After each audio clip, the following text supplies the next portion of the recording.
சூழ்நிலை தான் நானும் வந்திருக்கேன். చాలా కష్టమైన పరిస్థితిలో నేను మీ మధ్యకి వచ్చాను. ஆனால் கர்த்தர் சொன்னார் நீ கிளம்பி போய் தான் ஆகணும். దేవుడు అన్నాడు కదా, నువ్వు చెన్నై నుండి ఒంగోలుకి వెళ్ళాల్సిందే అన్నాడు. ஏனென்றால் அதுதான் நம்மளுடைய வேலையே. అదే దేవుని పని. ఎందుకంటే ఎన్ని ఆటంకాలు ఉన్నా కానీ మనం వెళ్ళాలి, పని చేయాలి. కర్తరుடைய வேலையை செய்வதுதான் எங்களுடைய வேலை. దేవుని పని చేయటమే మా యొక్క ఉద్దేశము, సిద్ధాంతం. அவர் எந்த இடத்துக்கு போக சொல்றாரோ அங்க போய் தான் ஆகணும். ఎక్కడికి వెళ్ళమంటాడో అక్కడికి వెళ్ళే తీరాలి, తప్పదు.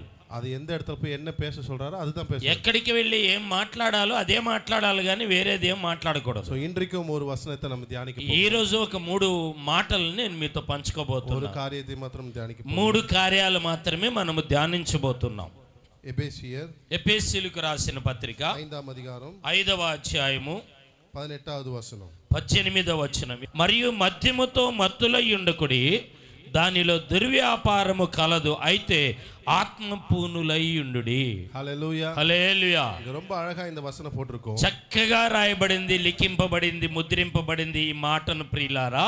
என்ன என்றால் ఏమంటే ఉలగతార్ పోల நீங்கள் కుడితు వెరితు இருக்க வேண்டாம். మీరు లోకములో ఉన్న మనుషుల్లాగా తిని త్రాగుతూ మత్తులుగా ఉండబోకండి. ஆனா ஆவியினால நிறைந்திருப்பீர்களாக. మీరు ఆత్మతో నింపబడి ఉండండి. స్తోత్రం. హల్లెలూయా హల్లెలూయా. நம்மளுடைய நிலைமை இன்றைக்கு என்ன இருக்குது என்று தான் நீங்க பார்க்க போறோம். ఈ రోజు మనం చూసే వర్తమానము ఆలోచన ఏమై ఉన్నదంటే ఏంది ఆ మత్తు ఈ రోజు సంఘాల్లో, కుటుంబాల్లో. ఉలగతార్ వెరితు కుడితు వెరితు இருக்கிறார்கள்.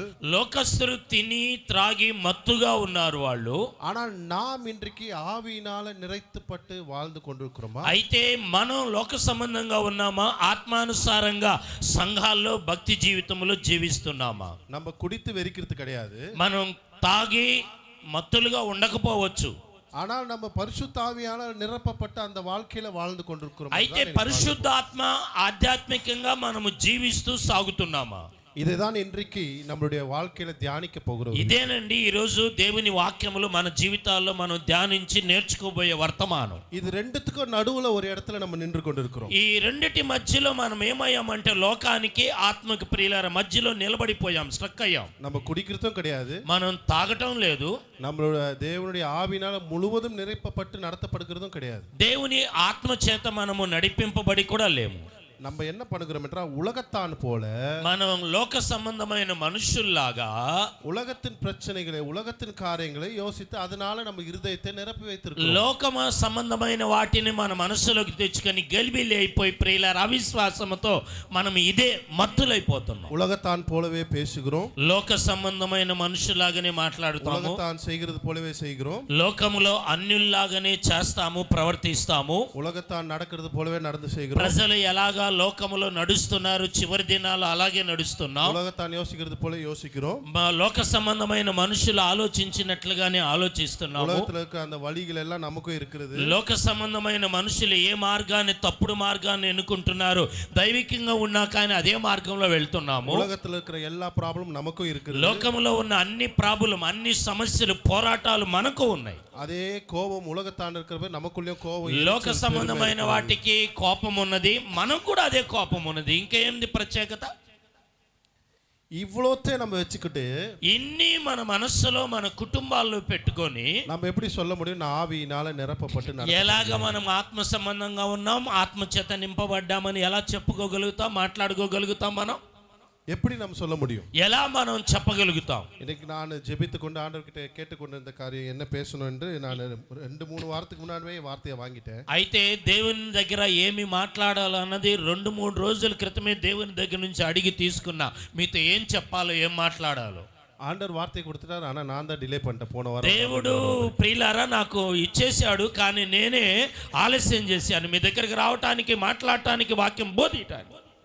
ஆனால் இன்றைக்கும் அதே வார்த்தையை தான் ஆண்டவர் சொல்லுகிறார். ఈ రోజు అదే మాటను, వాక్యాన్ని మీతో పంచుకోమన్నాడు. ஏன் நீ உலகத்தான் போல இந்த பிரச்சனைகளை வைத்துக் கொண்டிருக்கிறாய் உன் இருதயத்தில்? ఎందుకు ఇంకా లోక సంబంధంగానే భయపడుతూ నువ్వు మనసులో అదే సంబంధమైన వాటిలో ఉంటున్నావు? ஏன் நீ கிறிஸ்துவுக்குள் நிரப்பப்பட்டு, கிறிஸ்துவின் சிந்தனையால் நிரப்பப்பட்டு நீர் இல்லை என்பதை ఎందుకు క్రైస్తవుడిగా క్రీస్తును కలిగి క్రీస్తు క్రియలలో ఆత్మ సంబంధంగా నీ జీవితాల్లో మీరు కొనసాగటం లేదు? ஒருத்தன் உலகத்துல குடிச்சிட்டு இருக்கிறான்னு எப்படி நம்ம கண்டுபிடிப்போம்? ఎలాగా లోకములో ఒకడు తాగి తిరుగుతున్నాడని మనం ఎలా కనిపెడతాం? తాగిన మనిషి ఎలా ఉంటాడండి? స్ట్రైట్గా బాగా నడుస్తాడా? ఎలా ఉంటాడు తాగిన మనిషి? చెప్పాలి. కొంచెం మాట్లాడాలి. ఏమండి అందుబాకు ఎందుబాకు ఉండేవారు. அவர் பேசுறதும் வேற மாதிரி இருக்கும், మాట్లాడటం కూడా వేరే రకంగా ఉంటుంది. తూల్తాడు, சிந்திக்கிறது வேற மாதிரி இருக்கும், ఆ ఆలోచన కూడా వేరే అంటా ఉంటాడు. நடக்கிறது இப்படியே தான் நடந்து போகும், నడిచేది కూడా ఓవర్గా వెళ్తా ఉంటాడు. அதை வச்சு நம்ம கண்டுபிடிச்சலாம். దాన్ని బట్టి అరే ఈ మనిషి తాగాడు, తాగి వెళ్తున్నాడు అని చెప్పి మనం కనిపెట్టవచ్చు. அதே போல நம்மள பார்த்து இன்றைக்கு தேவன் ஆவியினால நிரப்பப்பட்டிருக்காங்க. ఈ రోజు దేవుని ఆత్మ చేత నింపబడి దేవుని బిడ్డలుగా మనము నడిపింపబడుతున్నామని, అలాగా మనం కూడా సమాజానికి సంఘానికి మనం కనబడుతున్నామా? இவ்வளவு பிரச்சனைகளும் இவ்வளவு போராட்டங்களும் கோபங்களும் எரிச்சல்களும் பெருமைகளும் பொறாமைகளும் இது எல்லாம் நம்மளோட இருதயத்தில் இருக்கும்போது, ఇన్ని ఆటంకాలు, కోపములు, ఈర్ష్య, అసూయ, తొందరలు మన జీవితాల్లో ఉన్నప్పుడు ప్రియులారా ఎలా మనం కనబడగలుగుతాం? எப்படி நாம் கர்த்தரை வெளிப்படுத்த முடியும்? ఎలాగా మనం దేవుని ప్రియులారా ఆయన యొక్క స్వభావాన్ని మనం బయటికి కనపరచగలుగుతాం? நான் இப்போ ஆவியானவர் கிட்ட கேட்டேன், ஆவியானவர் எப்படி நம்ம அப்போ நாங்க ஆவியில நிறைந்திருக்கிறோம் என்பதை காண்பிக்க முடியும்? దేవుని ఆత్మని నేను అడిగాను ఒక రోజున. ఆత్మతో నింపబడి ప్రజలకి ఎలాగ నేను కనపడాలని అడిగాను. ஒரு వచనం இப்படியா இருக்கிறது, அவர் பரிசுத்தராய் இருக்கிறதுனால நீங்களும் பரிசுத்தராய் இருக்க வேண்டும். ఒక వాక్యం దేవుడు నాతో మాట్లాడాడు, నేను పరిశుద్ధుడిని గనుక మీరును పరిశుద్ధులై ఉండండి. హల్లెలూయా, హల్లెలూయా.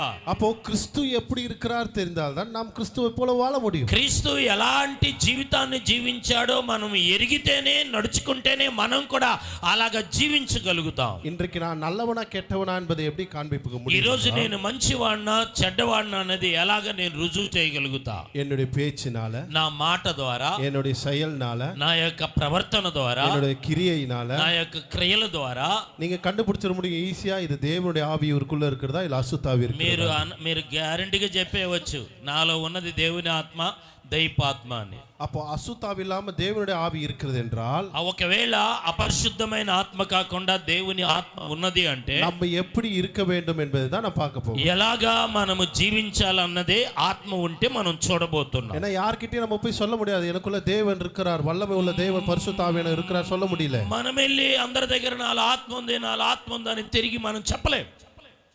ஏனென்றால் நமக்குள்ள தேவனுடைய ஆவியின் கனிகள் நமக்குள்ள காணப்படவில்லை. దేవుని యొక్క ఆత్మ ఫలాలు మనలో నుండి ఇతరులకి, దేవుని బిడ్డలకి, సంఘానికి, అన్యులకి కనపడట్లా.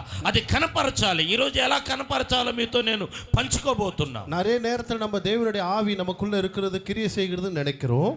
దేవుని యొక్క ఆత్మ మనలో ఉండి క్రియ చేస్తుందని మనం అనుకుంటాం. ஆனா எப்பொழுது நம்ம உலகத்துடைய சிந்தனைகள், உலகத்தோட கோபங்கள், எரிச்சல்கள், பெருமைகள், பொறாமைகள் அந்த காரியங்கள் இருக்கும்போது, ఎప్పుడైతే లోక సంబంధమైన ఆలోచనలు, అసూయలు, కోపాలు మనము నిరీక్షణ వాటి మీద మోపినప్పుడు தேவனுடைய ஆவி நம்ம இல்லைன்றதுதான் காட்ட முடியும். దేవుని యొక్క ఆత్మ మనలో లేదని స్పష్టంగా அப்ப తెలిసిపోతుంది. தேவனுடைய ஆவி என்ன காட்டும், என்னென்ன செய்யும் என்பதை நம்ம படிக்கலாம். ఈ రోజు దేవుని ఆత్మ మనలో ఉంటే మనం ఎలా వెలుగుగా ప్రజలకి కనపడతాము ఈ రోజు చదువుకుందాం. கலாத்தியர் 5ஆம் அதிகாரம், గలతీయులకు రాసిన పత్రిక 5వ అధ్యాయము 23 22 నుండి చూడండి. అయితే ఆత్మ ఫలమేమనగా ప్రేమ, సంతోషము, సమాధానము, దీర్ఘశాంతము, దయాళత్వము, మంచితనము, విశ్వాసము, సాత్వికము, ఆశా నిగ్రహము.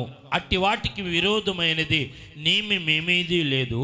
క్రీస్తు యేసు సంబంధులు శరీరమును దాని ఇచ్చలతోనూ దురాశలను సిలువ వేసి ఉన్నారు. హల్లెలూయా. ఓ హల్లెలూయా. அப்போ நாம என்ன தெரிய வேண்டும் என்றால், అలా మనం ఏమి చేయాలి అంటే, இந்த வசனத்தை படித்து நம்ம என்ன தெரிந்து கொள்ள வேண்டும் என்றால், ఈ వాక్యాన్ని చదివిన మనం ఏమి నేర్చుకోవాలంటే, இந்த 9 காரியம் என்னுடைய வாழ்க்கையில இருக்கிறதா ఈ என்று 9 ఫలాలు, ఈ ప్రేమ ఫలాలు 9 మన జీవితాల్లో, మన హృదయంలో ఉన్నవా? இந்த 9 காரியங்களும் நமக்குள்ள இருந்தால்தான், ఈ 9 కార్యాలు మనతో ఉంటేనే நாம் தேவனுடைய ஆவியினால நடத்தப்படுகிறோம் என்பது உண்மை. దేవుని యొక్క ఆత్మ మనం పొందుకొని నడిపింపబడుతున్నామని అది సత్యం. ఈ 9 కార్యాలు మనలో ఉంటే. குடிக்காரன் என்றா சைடா நடந்து போனாதான் அவன் குடிக்காரன் என்று தெரிய வரும். తాగిన వ్యక్తి అలాగా తాగిన మత్తులో ఊగుతూ వెళ్తేనే తాగాడని మనం తెలుసుకుంటున్నాం. அப்போ நாம் தேவனுடைய ஆவியினால் நிறைத்தப்பட்டிருக்கிறோம் என்றால் இந்த 9 கனியும் நமக்குள்ள ఈ தெரிய మనం வேண்டும். దేవుని ఆత్మ చేత నడిపింపబడుతున్నాము, ఆత్మ మనలో ఉన్నదంటానికి ఈ 9 క్రియలు, కార్యాలు, ఫలాలు మనలో ఉండాలి. హల్లెలూయా. హల్లెలూయా. அதுல முதலாவது காரியம் சொல்லுகிறது அன்பு. మొదటి కార్యం చెప్పబడుతుంది ప్రేమ. இன்றைக்கு நம்ம அப்படியே படிக்கும்போது நீங்க யோசித்து பார்க்க போறீங்க உங்க வாழ்க்கையில எப்படி இருக்குது அன்பு. అయితే ఒక్కసారి ప్రియులారా మీరు ఆలోచిస్తారు కదా ప్రేమ ఎలాగో ఉన్నదో అని. இந்த அன்பு ரொம்ப முக்கியமானது. ఈ ప్రేమ చాలా ముఖ్యమైనది. இந்த உலகம் சொல்லுகிற அன்பு அல்ல, ఇది దేవుడు లోకమిచ్చే ప్రేమ కాదు. இது தேவன் நம்ம மேல அன்பு கூர்ந்த அந்த அன்பு நமக்குள்ள இருக்க வேண்டும். దేవుడు మనకు ఇచ్చిన ప్రేమ, మనకు సమకూర్చిన ప్రేమ. இந்த అன்பை பொறுத்து 1 కొరింథీయుల 13వ అధ్యాయத்தில் எழுதப்பட்டிருக்கிறது. మొదటి కొరింథీ 13వ అధ్యాయములో ఈ ప్రేమను గురించి చెప్పబడుతుంది. 4 నుండి 7 వరకు 13. 4 నుండి 7 వరకు చదవండి. ప్రేమ దీర్ఘకాలము సహించును, దయ చూపించును. ప్రేమ మత్సరపడదు. ప్రేమ డంబముగా ప్రవర్తింపదు. అది ఉప్పొంగదు, అమర్యాదగా నడవదు, స్వప్రయోజనము విచారించుకొనదు, త్వరగా కోపపడదు, అపకారమును మనసులో ఉంచుకొనదు, దుర్నీతి విషయమై సంతోషపడక సత్యమునందు సంతోషించును, అన్నిటికీ తాలుకొనును, అన్నిటినీ నమ్మును, అన్నిటినీ నిరీక్షించును, అన్నిటినీ ఓర్చును. చాలు చాలు. அப்படி என்றால் இன்றைக்கு நீங்கள் யோசித்து பாருங்க உங்க இருதயத்தை, உங்கள் வாழ்க்கை. ఒకసారి మీరు ఆలోచన చేయండి మీ మనసుల్లో, எனக்குள்ள கோபம், எரிச்சல், பெருமை, பொறாமை இருக்கிறதா? నాలో వ్యతిరేకత, అసూయ, కోపము, అసమాధానం ఉందా? ஏன்னா தேவன் எல்லாரையும் நேசிக்கிறார். అందరినీ దేవుడు ప్రేమిస్తున్నాడు. அவர் தம் ஜீவனே நமக்காய் கொடுத்திருக்கிறார். ఆయన తన జీవాన్ని మనకరిక ఇచ్చి ఉన్నాడు. அந்த ஒரு அன்புக்குள்ள நாம் வளர்ந்து கொண்டிருக்கிறோமா என்பதை நாம் అలాంటి ప్రేమలో మనం కొనసాగుతున్నామా ఒకసారి ఆలోచిద్దాము. யோவான் 15ல் இப்படியா சொல்லப்பட்டிருக்கிறது. యోహాను సువార్త 15వ అధ్యాయంలో ఇలాగ చెప్పబడుతుంది. ஒருவருக்கொருவர் நேசியுங்கள் போட்டிருக்கு. ఒకరిని ఒకరు మీరు ప్రేమించండి, ప్రేమించుకోండి అని రాయబడుతుంది. மத்தேயு 22லையும் போட்டிருக்கோம். మత్తయి 22 కూడా చెప్పబడుతుంది. அதாவது தேவனை நேசியுங்கள், మీరు దేవుణ్ణి ప్రేమించండి, அதுக்கடுத்து உங்கள் சகோதர சகோதரிகள் ఆ எல்லாரையும் తర్వాత మీరు సహోదరి సహోదరుని ప్రేమించండి. மத்தேயு 5ஆம் அதிகாரத்தில் இப்படி போட்டிருக்கிறது. 5వ అధ్యాయం మత్తయి సువార్తలో రాయబడుతుంది. உன்னுடைய விரோதியும் நீ நேசின்னு మీ போட்டிருக்கு. విరోధులైన శత్రువులు, బద్ధ శత్రువులు కూడా మీరు ప్రేమించండి. இந்த அன்புல நான் வளர்ந்து கொண்டிருக்கிறேன் நான் என்பதை நீங்க பார்க்க. ఈ ప్రేమలో మీరు ఉన్నారా? ప్రేమలో మీరు ఉంటే దేవుని ఆత్మ మీలో ఉన్నట్టు, నాలో ఉన్నట్టు. அப்பொழுதுதான் நம்ம ஆவியில நிறைந்திருக்கிற ஒரு வாழ்க்கைக்குள்ள வருகிறோம். అదేనండి దేవుని ఆత్మలో మనము జీవించే జీవితం. அப்போ இதை யோசித்து பாருங்க, நீங்க உங்க வீட்டுல போயிட்டு இன்னைக்கு நைட்டு கூட நான் அன்புல இருக்கிறேனா? ఒకసారి మీ ఇంటికి వెళ్ళి రాత్రి ఆలోచన చేయండి, దేవుని ప్రేమలో నేను జీవిస్తున్నానా? நான் எல்லாரும் கூட சமாதானமா தான் இருக்கிறேன். నేను ప్రేమ ఉంటే అందరితో సమాధానంగా సఖ్యంగా ఉంటున్నాను. முக்கியம் என்னன்னா, எனக்கு உலகமும் உலகத்தாரும் முக்கியம் அல்ல. లోకము, లోక సంబంధమైన వాటికి నాకు అవసరం లేదు. எனக்கு தேவன் தான் முக்கியம். నాకు దేవుడు మాత్రమే ముఖ్యం. அவர் என்ன சொல்றாரோ அதை செய்ய போகிறேன். దేవుడు ఏమైతే చెప్తాడో అదే చేయాలి. அவர் எனக்காக செய்து முடித்தது எல்லாத்தையும் பெற்றுக்கொள்வேன். నేను ఆయన చేసి ముగిచ్చేది చేస్తాను. முடித்து அவரோட கூட நித்தியமாய் அங்கதான் இருக்க போகிறேன். నేను రేపు వెళితే పరలోకములో ఆయనతో కూడా ఉంటాను. அதுதான் நம்ம யோசிக்க வேண்டும். ஒவ்வொருத்தரையும் மன்னித்து நேசித்து దేవుని ఇదేనండి ఉపవాస ప్రార్థనలు మనం ఆలోచించేది. ఆత్మచేత నడిపింపబట్టం అంటే ప్రేమగా జీవిస్తున్నామా, ప్రేమను పంచుతున్నామా? హల్లెలూయా. హల్లెలూయా. அதே போல இரண்டாவது விஷயம், உங்களுக்குள்ள அந்த சந்தோஷம் இருக்க வேண்டும். రెండవది ప్రియులారా, ప్రేమ తర్వాత సంతోషం ఉన్నదా? ఈ ఫలాల ఈ యొక్క ఉపవాస ప్రార్థన 5వ రోజు గర్భఫలాలు దేశం కొరకు సంతోషం ఉన్నదా? సంతోషంగా ఉన్నామా? సంతోషాన్ని పంచుతున్నామా? ఉలగத்துல పోయి ఎంగ తేనాலும் இந்த சந்தோஷம் என்பது கிடைக்காது. లోకంలో మీరు ఎక్కడికి వెళ్ళినా ఈ సంతోషం ఉండదు. సంతోషం ఉండిద్దా? కొనగలుగుతారా? తేగలుగుతారా? మీరు ఎవరైనా తెచ్చి చెయ్యొద్దండి. சில பேர் இந்த படத்தை பார்த்துட்டா சந்தோஷமா இருக்கும், சிரிச்சிட்டு ஜாலியா வந்துருவாங்க. సినిమాలకు వెళ్తే సినిమా జాలీగా 2 గంటలు చూసేసి నవ్వుకుంటూ రావచ్చు అనుకుంటాం. அது அந்த 2 ஹவரோட முடிஞ்சு போயிடும். ఆ 2 గంటలు అయిపోగానే ఆ సినిమా హాల్లో నుంచి బయటకు వచ్చేస్తే ఆ సంతోషము నవ్వుపోయా. என்றும் குறையாத சந்தோஷம் தேவனிடத்தில் தான். ప్రియులారా, ఎప్పుడు సంపూర్ణంగా ఉండే సంతోషం, కొరవలేని సంతోషం నా దేవుని సన్నిధిలో, నా దేవుని వాక్యములో మనకు ఉన్నది. ఈ రోజు మనం సంతోషంగా ఉండటమే ఆవిను ఇతరులకు మనం పంచటం. చప్పట్లు గట్టిగా కొట్టి సంతోషముతో నింపబడబోతున్నందుకు, ఇతరులకు పంచుతున్నందుకు స్తోత్రాలు గట్టిగా చెల్లిద్దామండి. హల్లెలూయా. హల్లెలూయా. இரண்டாவது நான் சந்தோஷமா இருக்க வேண்டும். రెండవది మనం సంతోషంగా ఉండాలి. ஏன்னா சங்கீதக்காரன் சொல்லுகிறான், கர்த்தருக்குள் எப்பொழுதும் சந்தோஷமா இரு. కీర్తనాకారుడు అంటాడు, దేవునిలో ఎప్పుడు మీరు మనం సంతోషంగా ఉందాం. மறுபடியும் சொல்லுகிறேன், சந்தோஷமா. పౌలు అంటున్నాడు, మరలా చెప్తున్నాను, సంతోషించండి, ఆనందించండి. இந்த சந்தோஷத்துல நாம் இருக்க வேண்டும். ఈ సంతోషములో మనము జీవించాలి. மூன்றாவது சமாதானம் நமக்கு. మూడవది ఏమన్నాడంటే ప్రియులారా, సమాధానంగా ఉండాలి. தேவனுடைய சமாதானத்துல எல்லாரும் கூட அந்த சமாதானத்தோடு நாம் வாழ வேண்டும். అందరితో సమాధానంగా ఉండాలి. మనం కూడా ప్రియులారా హృదయములో సమాధానం కలిగి ఉండాలి. గట్టిగా స్తోత్రాలు చెల్లిద్దాం. పక్కన వాళ్ళకి చేయించి చెప్పండి, సమాధానంగా ఉందామని. పక్కన వాళ్ళకి చెప్పండి, సమాధానంగా ఉందాం. ఆమేన్. నాలుగవదాగా నీడియ పొరుமையா இருக்க வேண்டும். నాలుగవదిగా దీర్ఘశాంతముతో ఉండాలి. దీర్ఘశాంతం. நீடிய பொறுமையா இருக்க வேண்டும். దీర్ఘశాంతం சொல்லுங்க. நீடிய பொறுமையா இருக்க வேண்டும். చెప్పండి, దీర్ఘశాంతం అని చెప్పండి. పక్కన వాళ్ళు కూడా చెప్పండి, భుజం తట్టి చెప్పండి, ఇలాగా దీర్ఘశాంతముతో ఉండాలి. பொறுமையா இருக்க வேண்டும். Praise the lord. చేయించి కూడా చెప్పండి, స్తోత్ర.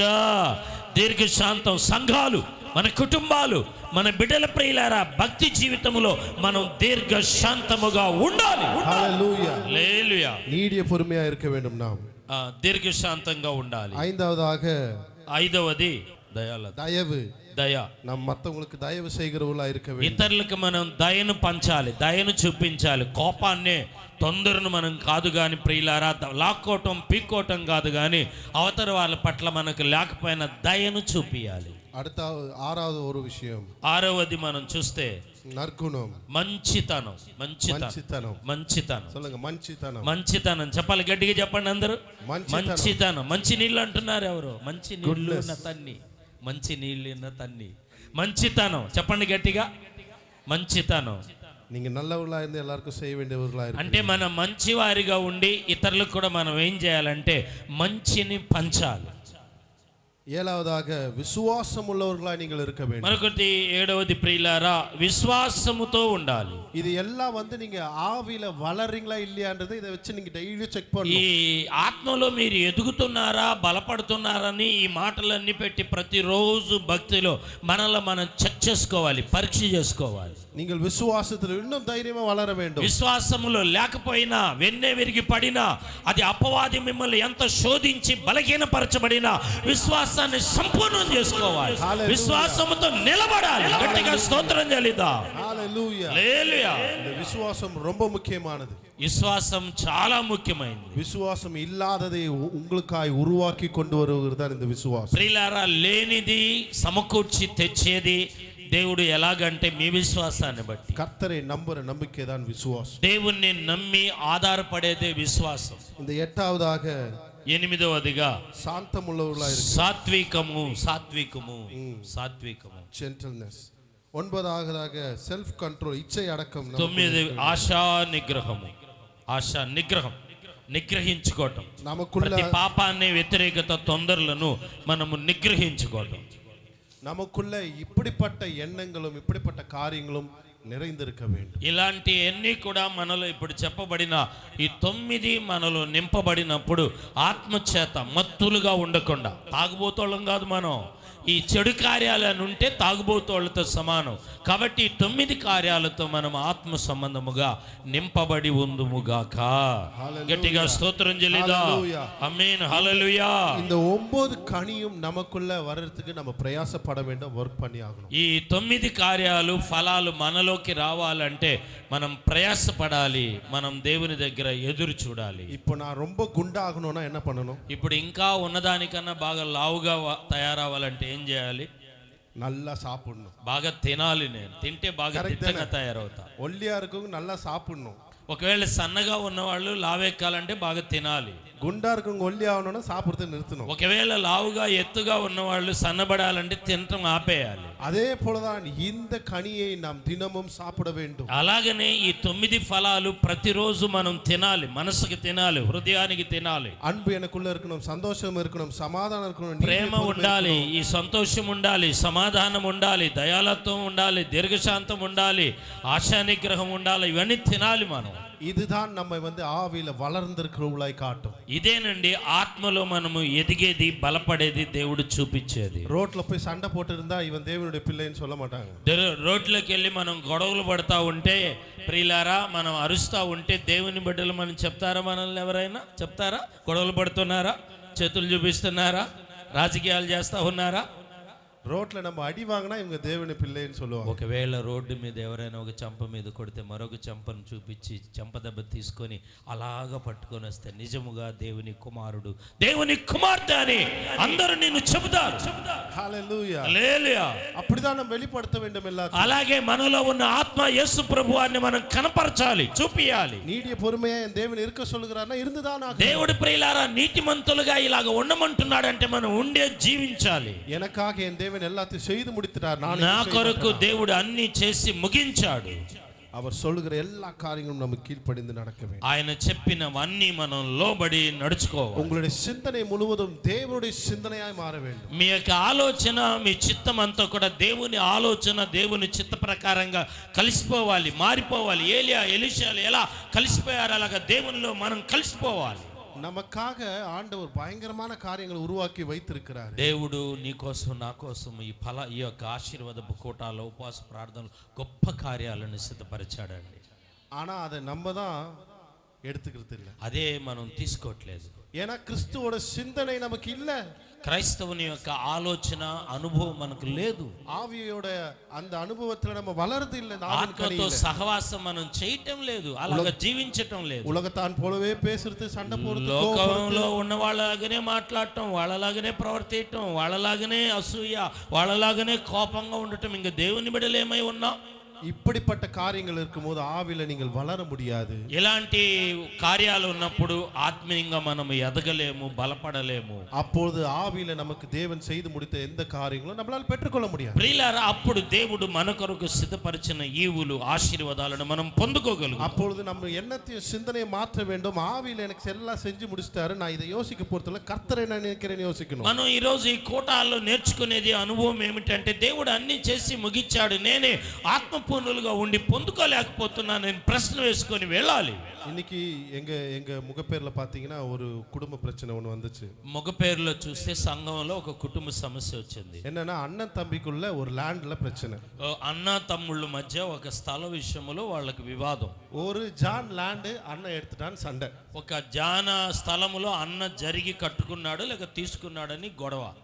இதுல ரெண்டு பேரும் சண்டை, ரெண்டு பேரும் சர்ச்சுக்கு வரதில்ல, ரெண்டு பேரும் அடிச்சதுனால ஊர் எல்லாம் அவங்கள பார்த்து இவங்க கிறிஸ்தவங்களான்னு யோசிக்கிறாங்க. ఇద్దరు దాన్ని బట్టి జాన స్థలములో తమ్ముడు ఇటు వచ్చాడనో అన్న అటు పోయాడనో వాళ్ళు కొట్టుకొని గొడవలై చర్చికి రావట్లేదు. ఊళ్ళో వాళ్ళందరూ వీళ్ళు దేవుని నమ్ముకున్నారు, ఇలాగా ఉన్నారని చెప్పేసి అందరు ప్రియులారా వాళ్ళని ఏలెత్తి చూపిస్తా ఉన్నారు. அப்போ நான் ஆண்டவர்கிட்ட கேட்டேன், ஆண்டவர் இதுக்கு என்னதான் பண்ண முடியும்ன்றது கேட்டேன். దేవుణ్ణి అడిగా, నేను ఏం చేయాలి దీని విషయం? இது இப்படிப்பட்ட காரியமா இருக்குது, என்ன நாங்க செய்யணும், அது கரெக்ட் தானே? அவங்க ரெண்டு பேரும் ஒரு அடிக்க அவங்க கேட்கறாங்க, அவங்களோட உரிமை அப்படின்னு நினைச்சேன் நான். ప్రియులారా, నేను అన్నాను దేవుని దగ్గర, వాళ్ళు ఒక అడుగు స్థలం కొరకు వాళ్ళ హక్కు ఉంది కాబట్టి ఒకళ్ళు అడుక్కుంటున్నారని నేను అన్నాను. தேவன் வைத்திருக்கிற அந்த மகிமையான உன்னம் வைத்திருக்கிற எல்லா காரியங்களையும் உங்களை பார்க்காததுனால ஒரு ஜான் சண்டைக்கு, ஒரு ஜான் இடத்துக்காக దేవుడు వీళ్ళ కొరకు సిద్ధపరిచిన ఈవులన్నిటిని ఎన్నో ఉంటే వాటి వైపు మనసు కేంద్రీకరించకుండా జాన కొరకు వీళ్ళిద్దరు కొట్టుకొని తిట్టుకొని ప్రియులారా గొడవలు పడి వీళ్ళిద్దరు ఏం చేస్తున్నారంటే దేవుని నామానికి అవమానం తెచ్చి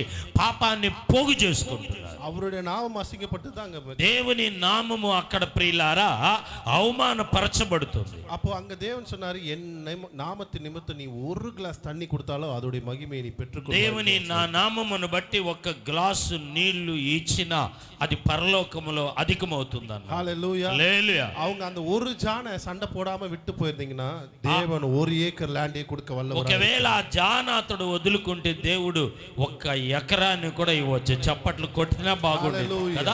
మీకు కూడా దేవుడు సిద్ధపరిచాడు. ఏదో స్వార్థంతో పాపముతో ఆశిస్తున్నారు, వదులుకోండి, ప్రభు కార్యం చేస్తాడు. మరొకసారి కూడా చప్పట్లు కొడదాం. హల్లెలూయా. హల్లెలూయా. நம்ம கூட இருக்கிறவர் யாருன்னு தான் நமக்கு தெரியல. మనతో ఉన్నది ఎవరు అన్నది మనం గుర్తిస్తే ఇవన్నీ మనకు అనుభవాల్లోకి వస్తాయి. நம்ம கூட இருக்கிற தெய்வம் அண்ட சராசரங்களை படைத்தவராய் இருக்கிறார். మనము నమ్ముకున్న దేవుడు, మనల్ని నడిపించే దేవుడు, ఆకాశాన్ని భూమిని సృష్టించిన దేవుడు. இன்னும் సత్తమా హల్లెలూయా சொல்லிருக்கணும். గట్టిగా హల్లెలూయా చెప్తే బాగుండిద్దేమో. హల్లెలూయా. ఇంకోసారి గట్టిగా చెప్తే బాగుండిద్దేమో. రెండు చేతులు పైకెత్తి ఒక హల్లెలూయా చెప్తే బాగుండే. என்னோடு இருக்கிறவர், அவர் உலகத்தை படைத்த தேவன் என்னோடு கூட இருக்கிறார். లోకాన్ని సృష్టించిన వాడు నాలో ఉన్నాడు.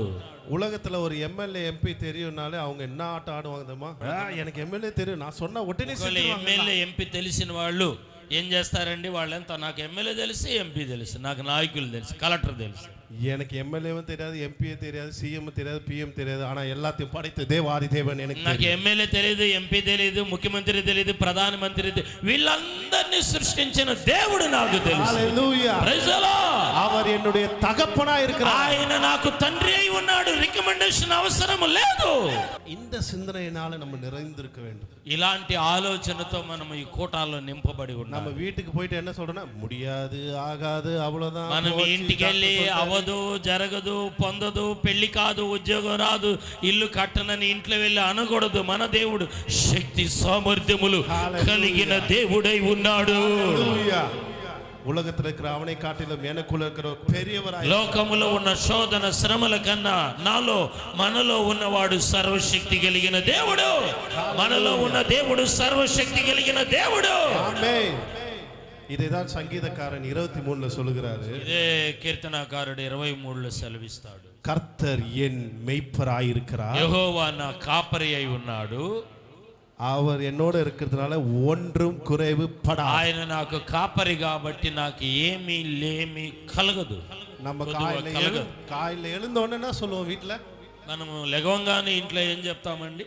అరిసి இல்ல, పరుపు இல்ல, బియ్యం లేదు, కందిపప్పు లేదు, మిరియాలు లేవు, జీలకర్ర లేవు, కరివేపాకు లేదు. இது இல்ல இல்ல இல்லன்னு தான் சொல்லிட்டு இருக்கோம். ఇవన్నీ లేవు లేవనే చెప్తా ఉంటాం. ஆனா இதெல்லாம் படைத்த தேவனுடைய மெய்ப்பராய் ఇవన్నీ సృష్టించిన దేవుడు ఉదయకాలం లెగవగానే నాలో మాలో ఉన్నాడని మీరు నిరీక్షణ కలిగి ఉండండి. ఈరోజు ఓ రబ లఖందరి శిదిరి మానమ ప్రభు గొప్ప కార్యములతో చేసి ఆయన నడిపించే దేవుడై ఉన్నాడు. ఆమేన్. நீங்க சொல்ல வேண்டியதெல்லாம் ஒண்ணுதான்.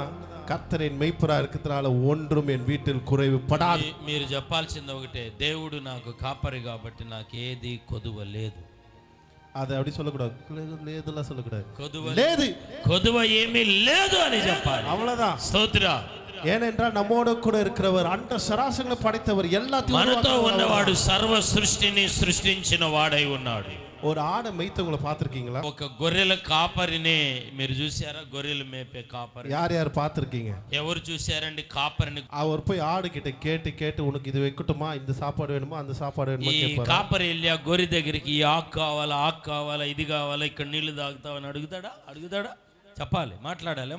எல்லாத்துக்கு முன்பாக காலையில எழுந்து அவர் போய் எல்லாத்தையும் రెడీ பண்ணிட்டு தான் அவங்கள ఆయన கொண்டு வருவார். పొద్దున్నే గొర్రెల కన్నా ముందు దొడ్లో నుంచి రావటానికి ముందు ఎక్కడ మేత ఉంది, ఎక్కడ ఆకు ఉంది, ఎక్కడ ఏమున్నదో మొత్తం కాపరి చూసుకొని వచ్చి వీటిని తీసుకొని వెళ్తాడు. நீங்கள் இந்த உலகத்துல வாழ்ந்து முடிக்க வரை உங்களுக்கு என்ன வேணுமோ அது எல்லாத்தையும் ஆண்டவர் రెడీ பண்ணி ఈ வச்சிருக்காரு. లోకంలో మీరు ఎలాగ జీవిస్తున్నారు, ఎన్నాళ్ళు జీవిస్తారో దేవుడు మీ కొరకు మీకు కావలసిన అన్ని ముందు సిద్ధపరిచాడు.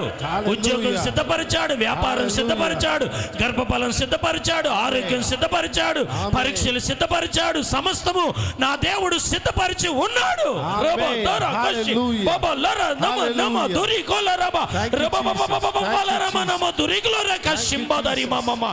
இப்போ நீங்க தேவன் கிட்ட ஒரு 10 ரூபாய் கேக்குறீங்க வச்சுங்க. మీరు దేవుణ్ణి ఒక 10 రూపాయలు అడిగారు అనుకోండి. 10 రూపాయల మీకు అవసరం? 10 రూపాయలు అడిగారు అనుకోండి. 10 రూపాయలు நீங்க கேக்குறீங்க. 10 రూపాయలు మీరు అడిగారు అనుకోండి. ஆண்டவர் 2 ரூபாய் கொடுத்தா நீங்க சந்தோஷப்படுவீங்களா? 2 రూపాయలు దేవుడు ఇస్తే మీరు సంతోషపడతారా? ఏమో సంతోషపడతారా?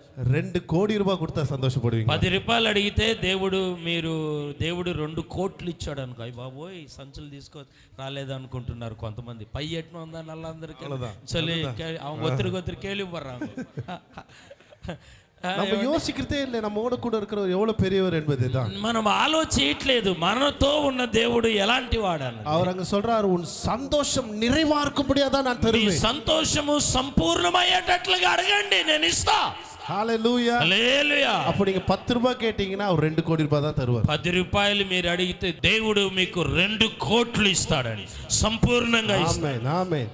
இன்றைக்கு யாரெல்லாம் பிள்ளை பாக்கியக்காக ஜெபித்தீங்களோ, ఎవరెవరు సంతానం కొరకు మీరు ప్రార్థనలు చేశారు, இன்றிலிருந்து நான் விசுவாசிக்கிற இந்த வார்த்தையை ఈ రోజు నుంచి నేను కూడా విశ్వాసం ఉంచుతున్నాను. நீங்க கேட்டுட்டீங்க, మీరు అడిగారు, உங்கள் சந்தோஷம் நிறைவார்க்கும்படியாய் அடுத்த வருஷம் మీ வந்து అవసరతలు మీ కార్యాలు మీ సంతోషము సంపూర్ణమగినట్లుగా నా దేవుడు వచ్చే సంవత్సరానికి அடுத்த చేయబోతున్నాడు. வருஷம் இதே காரியத்தோட சந்தோஷமாய் வந்து நீங்கள் అదే இருப்பீங்க. వచ్చే సంవత్సరం 2027లో సంతోషముగా మీరు వచ్చెదురుగాక. ஹalleluya హల్లెలూయా. ஹalleluya. హల్లెలూయా. நம்ம சந்தோஷமாய் இருக்கணும்னு தான் இந்த உலகத்தையே படைத்தார் ஆண்டவர். మనము సంతోషంగా ఉండాలని ఈ లోకాన్ని ఆయన సృష్టించాడు. அப்போ நீங்கள் சந்தோஷமா தான் இருப்பீங்க என்பதை நீங்கள் நம்புங்கள். முதலாவது మీరు నమ్మండి, దేవుడు సంతోషాన్ని సంపూర్ణం చేస్తాడు. பிலிப்பியர் 4:19 మాత్రం படித்து நம்ம முடிச்சிடலாம். ఫిలిప్పీ 4:19 కాగా దేవుడు తన ఐశ్వర్యము చొప్పున క్రీస్తు యేసునందు మహిమలో మీ ప్రతి అవసరమును తీర్చును. யாருடைய ஐஸ்வர்யத்தினால ஆசீர்வதிப்பார் போட்டிருக்கு? ఎవరు ఐశ్వర్యము చేత నింపబడతారమో ముగించుకుంటున్నాము. ఎవరు? కాగా கிறிஸ்து இயேசுவின் மகிமையிலே. ఆమేన్. క్రీస్తు యేసు మహిమలో ఎవరైతే ఉంటారో వారి ప్రతి అవసరత తీర్చబడును. పక్కన వాళ్ళతో చెప్పండి ఈ మాట, మీ ప్రతి అవసరము తీర్చబడుతుంది, మీ ప్రతి అవసరము తీర్చబడుతుంది. స్తోత్రం. హల్లెలూయా. ఆమేన్. హల్లెలూయా. உங்களுடைய எல்லா காரியமும் நீங்க நினைக்கிறது எல்லாம் உங்களுடைய ஐஸ்வர்யத்தினால முடிய போறது இல்ல.